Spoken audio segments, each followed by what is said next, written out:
आदिवासी लोकांची जमीन फक्त आदिवासीच लोक खरेदी करू शकतात का? कायदा काय सांगतो याबद्दल मी आज कायदेशीर माहिती आपल्याला सांगणार आहे. असंच मला एका फॉलोअरचा फोन आला आणि त्यांनी मला विचारलं की माझी आदिवासी लोकांकडनं मी जमीन घेतलेली आहे आणि मी आदिवासीच आहे, तर ते योग्य आहे की नाही कायदेशीररित्या मला ते सांगा मॅडम.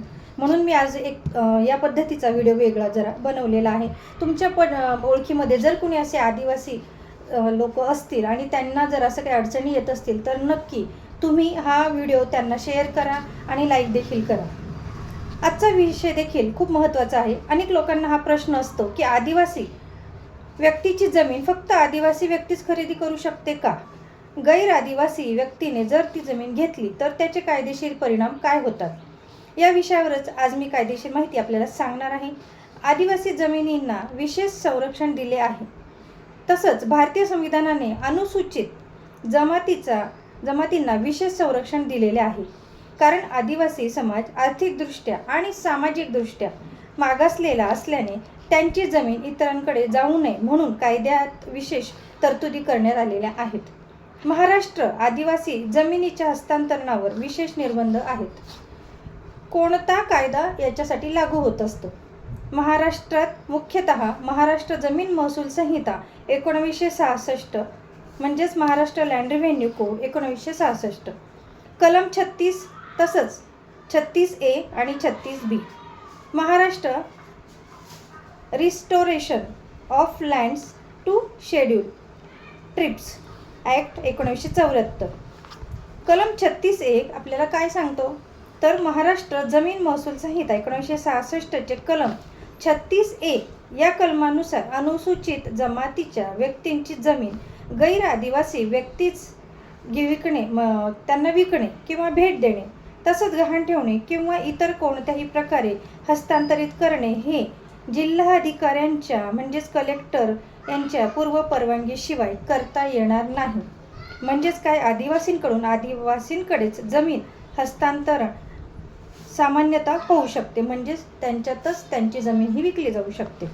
आदिवासींकडून गैर आदिवासींकडे विक्री करण्यासाठी कलेक्टरची पूर्व परवानगी आवश्यक असते. गैर आदिवासीने जमीन खरेदी जर केली तर कोणत्याही गैर आदिवासी व्यक्तीने कायदेशीर परवानगी न घेता आदिवासी जमीन विकत घेतली असेल तर तो व्यवहार तुमचा बेकायदेशीर हा ठरू शकतो. तसंच जमीन परत आदिवासी मालकाला देण्याचा आदेश देखील होऊ शकतो. महाराष्ट्र अधिकाऱ्यांकडून तुमची चौकशी देखील होऊ शकते. तसंच फेरफार नोंदी तुमच्या रद्द देखील होऊ शकतात. 1974चा पुनर्स्थापना कायदा आपल्याला काय सांगतो? या कायद्याचा उद्देश फक्त असा आहे की पूर्वी आदिवासींच्या जमिनी गैर आदिवासींकडे गेल्या असतील तर काही परिस्थितीत त्या जमिनी पुन्हा आदिवासींना परत मिळू शकतात. म्हणून अशा व्यवहारांची तपासणी करणं अत्यंत महत्त्वाचं आहे. आदिवासी जमीन वारसांना मिळू शकते का? म्हणजेच काय, तर त्यांची जमीन त्यांच्या पुढच्या पिढीला मिळू शकते का? तर होय, मिळू शकते. जमीन वारस हक्काने आदिवासी कुटुंबातील वारसांना ती मिळू शकते. यासाठी त्यांना मृत्यूचा दाखला, वारस प्रमाणपत्र, गरजेनुसार जर गरज असेल तर तिथे वारस प्रमाणपत्र लावायला लागेल. तसंच प्रतिज्ञापत्र, इतर महसुली कागदपत्रे यांच्या आधारे वारस नोंद करता येते. आदिवासी जमीन भेटपत्राने गिफ्ट डीड देता येते का? तर आदिवासी जमीन भेटपत्राने देताना देखील कायदेशीर निर्बंध लागू होऊ शकतात. विशेषतः गैर आदिवासी व्यक्तीला भेटपत्र म्हणजेच गिफ्ट डीड देण्याची संबंधित महसूल अधिकाऱ्यांची किंवा कलेक्टरची परवानगी आवश्यक असू शकते. म्हणजेच त्यांना देता येणार नाही ती गैर आदिवासी लोकांना. खरेदी करण्यापूर्वी कोणते कागदपत्रे तपासावीत? सातबारा उतारा, फेरफार उतारा, जमातीचे प्रमाणपत्र तसंच कलेक्टरची परवानगी ही आहे का हे तुम्ही तपासू शकता आधी. हे आवश्यक आहे. जुने व्यवहार कायदेशीर आहेत का?